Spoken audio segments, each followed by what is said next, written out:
그날 밤 남편 준혁이 건넨 차를 마신 척하고 나는 침대에 누웠다. 평소처럼 피곤하다고 투덜거리며 그는 친절하게 차를 타와 말했다. 오늘 좀 더 마셔. 잘 자야 내일 회사에 늦지 않지? 나는 이미 의심하고 있었다. 최근 석 달, 내가 잠든 후 기억이 끊어지는 날이 너무 잦았다. 아침에 일어나면 온몸이 무겁고 머리가 멍했다. 약국에서 산 수면제 포장지가 쓰레기통에 슬쩍 버려진 걸 본 뒤부터였다. 그래서 그날은 차를 변기에 버리고 침대에 누워 숨을 고르게 했다. 눈을 살짝 뜨고 기다렸다. 12시가 조금 넘었을까? 현관문이 열리는 소리가 났다. 준혁의 목소리가 낮게 들렸다. 조용히 해, 저기 잠들었어. 그리고 여자 웃음소리. 오빠, 진짜 아무것도 못 느끼나 봐. 약 효과 대단하다. 그들은 내 침대 옆으로 다가왔다. 준혁이 내 이마를 슬쩍 만지며 확인했다. 완전히 골아떨어졌네. 2년, 진짜 바보처럼 아무것도 모르고. 여자가 웃었다. 최은비였다. 회사 후배, 작년 회식에서 한 번 본 적 있는 얼굴. 그들은 내 옆에서 옷을 벗기 시작했다. 내 침대에서. 내 몸이 누워있는 바로 그 자리에서. 나는 움직이지 않았다. 숨도 얕게 쉬며 죽은 듯이 있었다. 그들이 서로를 탐하는 소리, 침대가 삐걱거리는 소리, 은비의 신음, 준혁의 거친 숨소리. 그 모든 게 내 귀에, 내 피부에 박혔다. 준혁이 중간에 속삭였다. 이 느낌 알아? 바로 옆에 저 여자가 있는데 아무것도 모르고 잠들어 있는 거 최고야. 은비가 대답했다. 변태 같아. 근데 나도 좋아.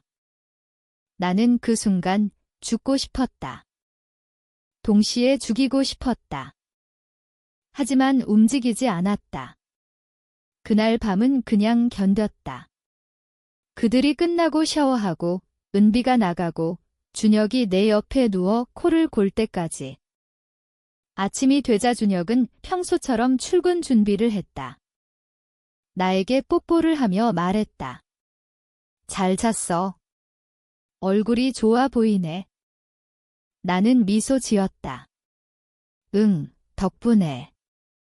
그가 나간 뒤 나는 화장실로 가서 토했다. 거울 속 내 얼굴은 창백했지만 눈빛만은 달라져 있었다. 그날부터 나는 변했다. 임신 중이었던 것도 아니고 특별한 계기가 있었던 것도 아니다. 그냥 깨달았다. 이혼하면 나는 아무것도 없다. 집은 준혁 명의, 통장은 공동이지만 실질적으로 그가 관리한다. 나는 10년간 가정주부로 살았고 이력서조차 제대로 없다. 법적으로도 불리하다. 외도 증거가 있어도 재산 분할은 5가 아니다. 현실은 냉혹하다. 그래서 나는 침묵했다. 복수는 서둘러선 안 된다. 준혁은 똑똑하다. 회사에서 승승장구 중이고 사람을 다루는데 능하다. 은비도 만만치 않다. 29살, 야심 있고 계산적이다. 그들을 무너뜨리려면 내가 더 똑똑해야 했다. 나는 먼저 증거를 모았다. 인터넷으로 작은 무선 카메라를 샀다. 침실 천장 몰딩 틈에 숨겼다. 거실에도 하나.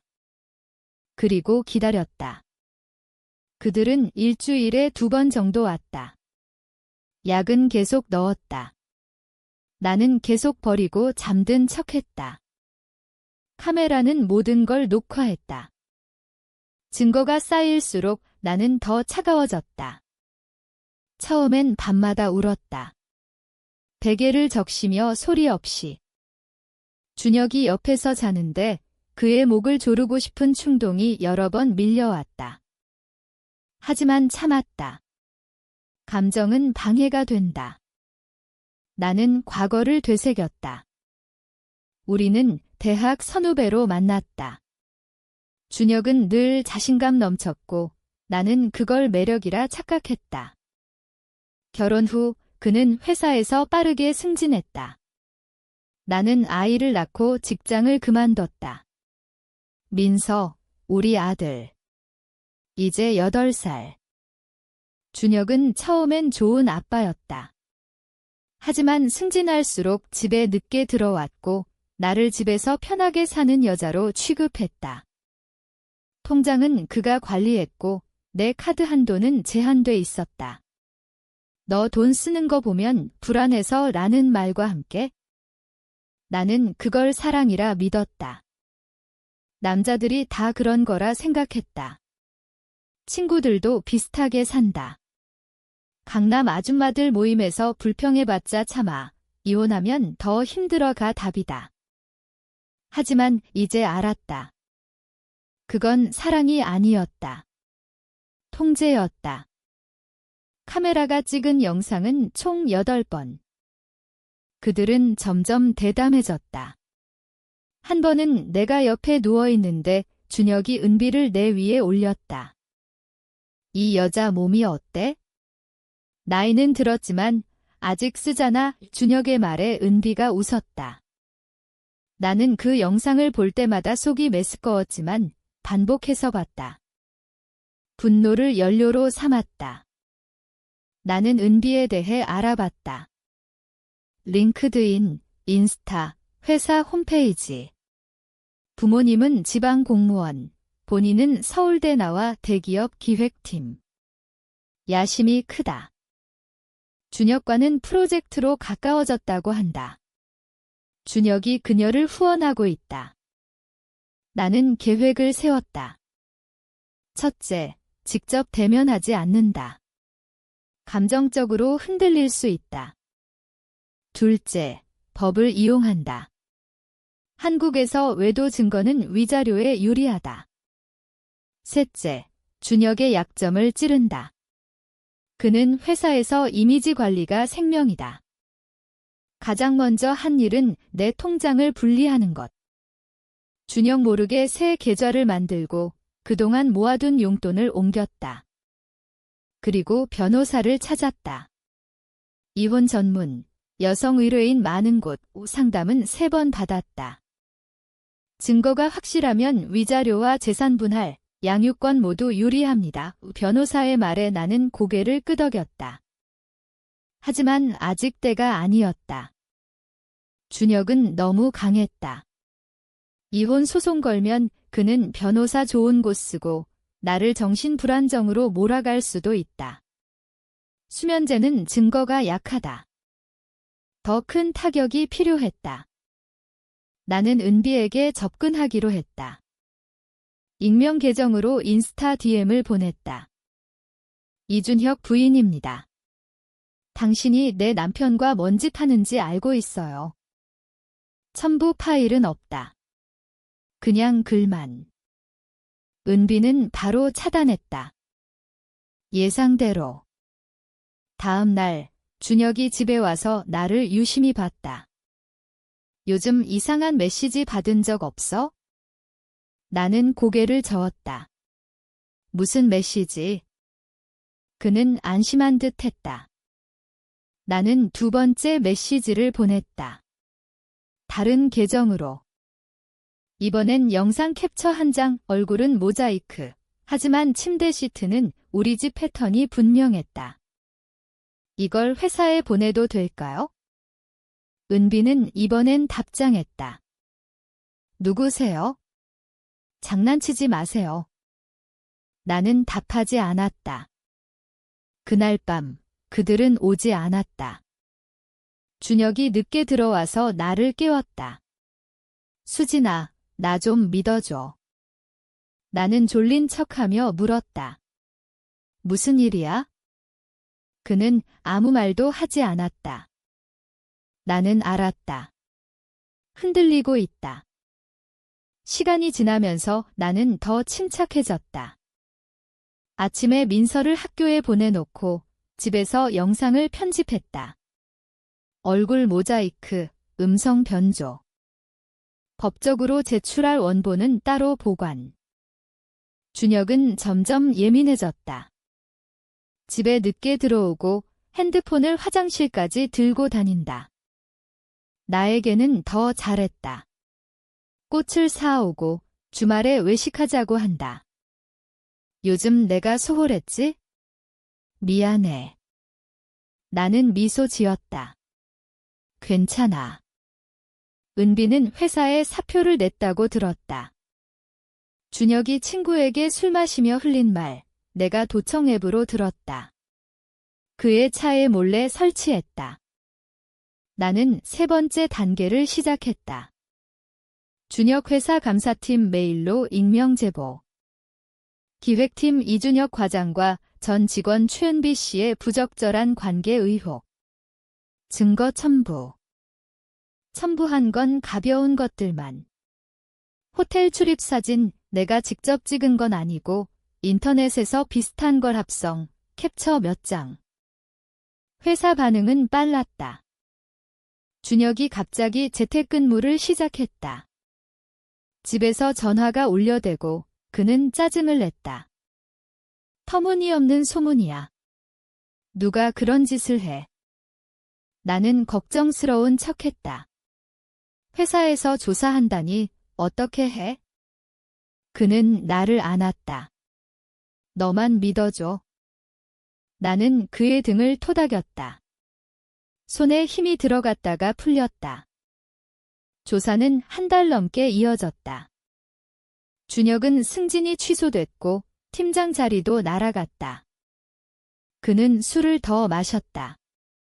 나에게 소리를 지른 적도 있다. 도대체 누가 이딴 짓을 해? 나는 울었다. 진짜로. 하지만 그 눈물은 다른 이유였다. 민서는 아빠의 변화를 느꼈다. 아빠 왜 이렇게 화났어? 나는 아들을 안으며 말했다. 아빠가 회사에서 힘들대. 속으로는 미안했다. 하지만 멈출 수 없었다. 은비는 완전히 사라졌다. 지방으로 내려갔다고 한다. 준혁은 그녀를 찾으려 했지만 연락이 안 됐다. 내가 보낸 마지막 메시지 때문이었다. 이준혁이 당신을 버릴 거예요. 증거는 내가 가지고 있어요. 조용히 사라지세요. 나는 이제 거의 다 왔다고 생각했다. 하지만 아직 부족했다. 준혁은 여전히 집을 자기 명의로 가지고 돈도 많이 남아 있었다. 나는 마지막 카드를 준비했다.